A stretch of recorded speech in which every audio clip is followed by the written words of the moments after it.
Thank you again. I promise I'll be much shorter this time than I was last time. I want to just talk to you a little bit about the $1 Million Dinner and really what it is, and how it ties into everything else that we're doing with our foundation and with our Rotary district. So, a couple of years ago, who here attended, raise your hand if you attended the Night of 1,000 Paul Harris Fellows. Sorry, Joe, I accidentally muted you. Unmute. Okay, so thank you, Barbara. I'll take that as a hint.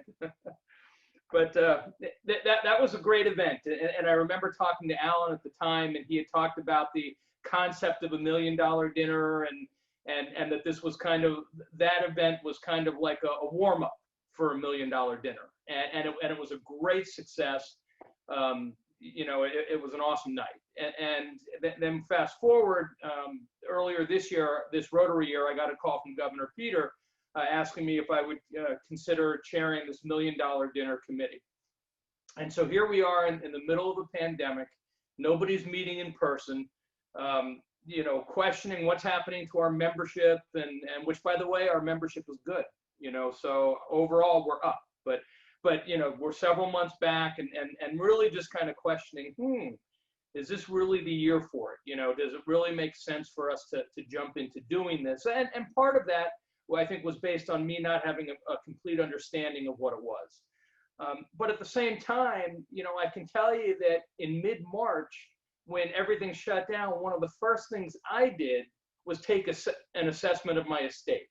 I sat down and said, okay, what are my assets? What are my liabilities? Where are the keys to the kingdom, so to speak? So if something happens to me, I want my wife to be able to continue on. There was really just so much unknown at that point that I said, I think I need to take stock. And I don't think I'm the only one. I think that many people at that point, had to think about something that they don't think about a lot, which is death and dying. And it's obviously not something that's perhaps the most pleasant thought, or something that we like to think about. But COVID forced that on us. It forced us to say, let me think about it. And as you think about it, you think, okay, I see, here's what I have in place for my family and whoever else I want to take care of. I talked about generosity earlier. How does my charitable giving fit into this? And it just tied in perfectly with the concept, as you heard Elihu talking about, endowment and giving to leave a legacy. So I accepted the position with Governor Peter. We've been meeting in earnest, and we're doing great. I want you to understand the difference that this can make. The sound of it, $1 Million Dinner. I know some people have commented that perhaps it sounds elitist, or perhaps it's, there might be something that's tone deaf about it. Understand, we didn't come up with this name. This is a Rotary International event. It's something that's done throughout the Rotary world, so we're continuing to use that name. But it's not something that is focused on millionaires. It's not something that's focused on only the rich.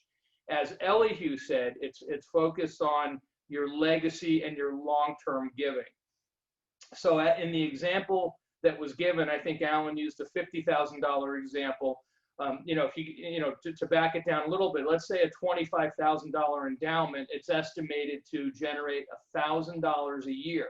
So if you're Paul Harris Society and you give $1,000 a year anyway, a $25,000 endowment, which you can fund from your estate, from life insurance, something after you die. In my case, it'll be probably after both my wife and I pass, to be sure that we're both taken care of. But and you can set it up however you want. But $25,000 will generate that same $1,000 to the district in your name. So it's as if you are continuing to give that $1,000 a year like you did when you were alive.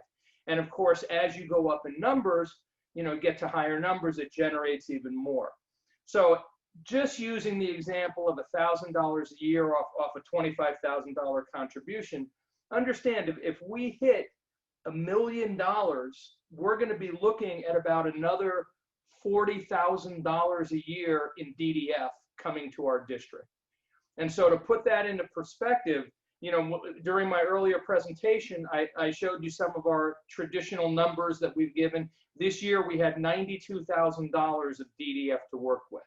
If we had another 40,000, that was basically money in the bank. It's not dependent upon annual giving, but another $40,000 coming back. We're now at $130,000, which really gets us to where we were just, you know, not that long ago, where we had that one big gift. And then in 2017-18, it gave us enough for 81 grants and $136,000. So this year we're estimating about 60, in the mid 60s in grants, to be able to do 81 grants and have $130,000 to work with. That is easily achievable by us. And the best part is, you know, as you heard from Elihu, you know, this isn't something you can take with you. You're not going to feel it. You know, you're not going to miss it.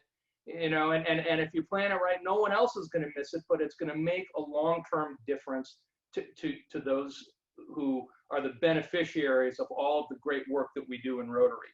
Now, what I would tell you is we have some events coming up, and there are a few things we need to do. Number one, there are some clubs that I would really like to see participating. We have, out of our 50 clubs, we have about 8 clubs represented on our committee. I would love for, even if your club is already participating, if there's anybody watching this who's saying, you know, I think I would like to be a champion of this in my club. And I know I've reached out to some of the people on this call already, you know, and said, you know, I need a champion in your club who's going to talk about this, who's going to help us promote it, because our time is short. This is not an ongoing project. And, you know, if that's you, contact me, let me know.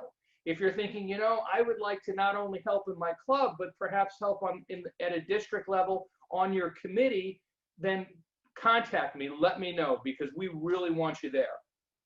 Now, where we're at this point, what we're going to do is our events are called fireside chats. And the fireside chat, we will have Deborah Lowe and Steve Schluter from the Rotary Foundation. It'll be on Zoom for the time being. Our first fireside chat is Wednesday at 6 p.m. And that's going to be an opportunity where we have potential participants, potential donors come and listen to a presentation from a smaller group talking about, and, you know, giving an endowment, giving a gift to the Rotary Foundation. So we have Wednesday, and then we have November 7th, which is a Saturday, both at 6 p.m. If one of you that are listening to this is interested to attend or wants to know more, you know, think about coming to that event. You can register for it on DAC TV. It's on the calendar on DAC TV. You can go in, you can register for it. We're going to have more events coming up afterwards, but these are the first 2 we've scheduled. Our dinner is what we call the $1 Million Dinner, is the celebration of the accomplishment. That's scheduled for late April at the Ritz-Carlton, I believe in Coconut Grove. It's going to be a fantastic night. Right now, we're scheduled to have Jennifer Jones as our guest speaker. We are hoping it's going to be in person with her appearing, and if not, we may look for an alternate speaker who will be there in person. We're not. It's not our first choice. If we all get to come out and go to this great dinner, I don't think if we can avoid having a video speaker and have a live speaker, it'll be our preference. But the $1 Million Dinner, don't be dissuaded or discouraged or think it's elitist. It's nothing like that.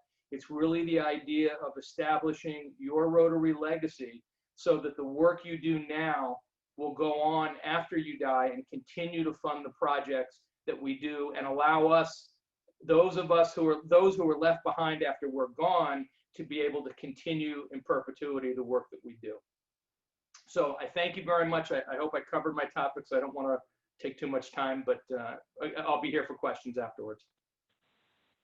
Thank you, Joe. This is going to be a great celebration.